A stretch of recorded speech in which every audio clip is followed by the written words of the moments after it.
अस्सलाम वालेकुम प्यारा दोस्तों।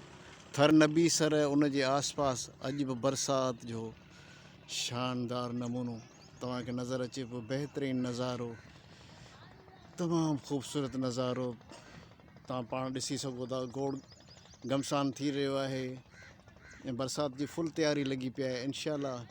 इंशाअल्लाह कुझु देरि में बरसात वसण वारी आहे। बहितरीनु माहौल ठहियो पियो आहे। अल्लाह जे करम सां तमामु सुठो माहौल थियो पियो आहे। अल्लाह साईं करे त ख़ैर जी बरसाति पवे ऐं वरी थर घुमण जहिड़ो थिए। इंशाअल्लाह हाणे घुमण जहिड़ो थर आहे। मारवी जो जहिड़ो देश सुहिणो आहे अहिड़ो ई थी पियो आहे बरसाति पवण खां पोइ।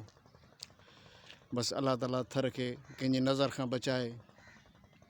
हाणे त वरी बि कात कुआड़ खणी लॻी पिया आहिनि थर खे बर्बादु करण लाइ। हितां जा जेके पहुच वारा माण्हू जेके बि आहिनि, वॾा माण्हू, पोइ उहो हुकूमत में हुजनि या ॻोठनि में हुजनि, इहो जेके बि थर जूं बनियूं वग़ैरह उहो सभु कैंसिल कराए छॾींदो। को माण्हू नथो खेड़े त इहो आस्ते आस्ते बर्बादु थी वेंदो। जॾहिं का बि शइ आबाद न थींदी या कब्ज़ा थी वेंदा ऐं थियनि पिया आस्ते आस्ते ऐं कब्ज़नि जी राह हमार कई बि वञे।